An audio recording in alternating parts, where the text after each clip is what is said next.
If you're a new player to Overwatch 2, or just find yourself wanting to climb through some of the metal ranks, this video is going to give you the easiest heroes to pick up and play on each role, helping you to learn the game and climb the ranks in competitive. My choice for the easiest pick up and play tank is Reinhardt. Rein doesn't really possess any intense aiming mechanics, and is a very good pick for punishing the mistakes of lower ranked opponents. He is the ultimate damage dealer in close quarters combat, so if anyone mispositions into your hammer range, it won't take you long to eliminate them. He's also a tank that's simple for your team to play around, so if you're playing with lower ranked players, you provide a lot of value by leading the charge. Rein only really has 2 buttons and a shield that you have to worry about, making him super simple to get started on. My top tip for his pin ability is to not use it too often. High ranked players will get great value from this ability by using it very often, but if you're not too well versed on a hero, it can be a death sentence. Conversely, my best tip for his fire strike ability is to use them all the time. Now that you can stack 2 of them in Overwatch 2, there's no real reason to not always have one charging.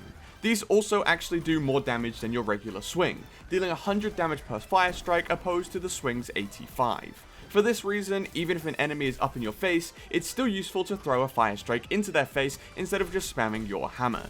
The biggest thing I see a lot of new Rein players do is use their shield for their team. This shield is actually a resource for you, so remember to not just go AFK and shield bot for your DPS. You can use this on occasion to help your team out of sticky situations, but in general it is designed for you.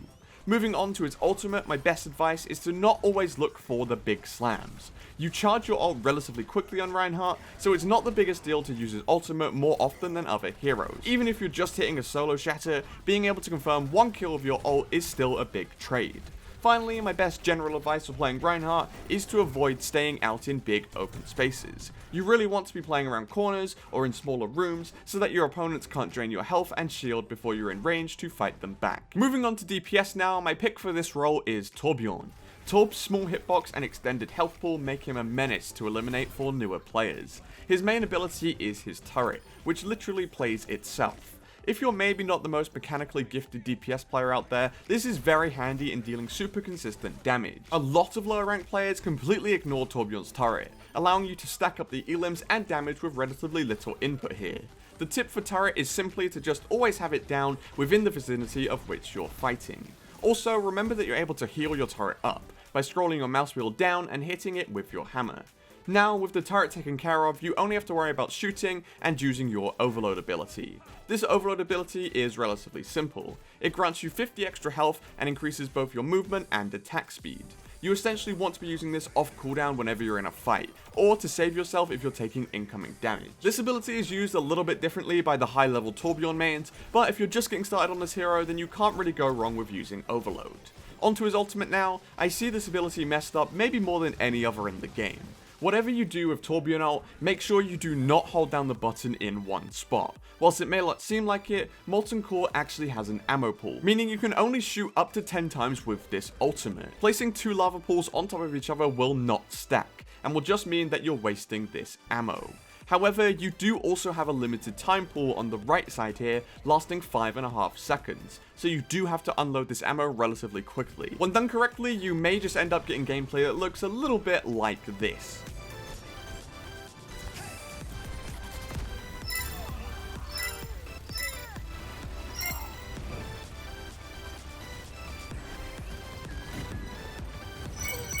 Yep, I just got kill credit for all 5 eliminations whilst I was respawning, simply from how many valuable tools this hero has. You should also remember that Torbjorn has a secondary fire bound on right click. This is a shotgun based attack that deals up to 125 damage to enemies should you hit every pellet. This is only really worth using against tanks since they have larger hitboxes, but it is very effective in taking them out, so you definitely shouldn't forget to use it. If Swedish dwarves aren't really your thing, there are actually a ton of simple DPS options out there. Heroes like Junkrat, Pharah, Reaper, and Soldier all offer relatively high damage output without requiring immense game knowledge or complex cooldown usage, so maybe give those a go if Torbjorn isn't for you. And finally, onto support. My skill floor simple pick up and play hero is Mercy. This is probably going to trigger a lot of people, so I will stipulate that this hero does take skill as you rank up and improve on her.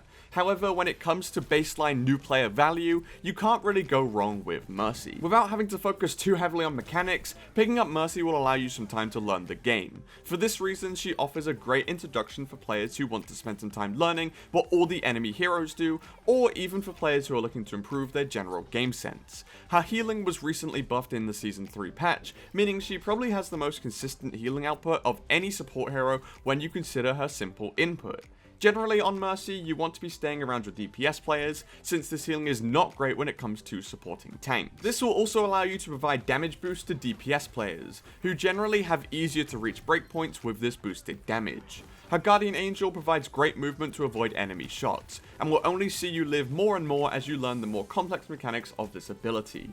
I can't claim to be a great Mercy player, but I know there are a ton of good Mercy movement guides out there if you're thinking about picking her up. Resurrect is one of the best abilities in the game when pulled off successfully. It undoes an entire enemy pick, making seemingly lost fights completely winnable in some circumstances. The only tip for this ability is to not use it in front of enemies when you're first starting out. This resurrection ability leaves Mercy very vulnerable to enemy fire, as she has to stand still to pull it off. In general, Mercy, you want to make sure that you're playing around natural cover, allowing you to avoid taking enemy damage and staying alive. One of the most important things for a Mercy player to do is to not die first, so this natural cover can help out a bunch. Alternatively to Mercy, you could also pick up Moira. However, I do believe that the general skill ceiling for Moira is much lower than Mercy's, so I would probably avoid this hero altogether.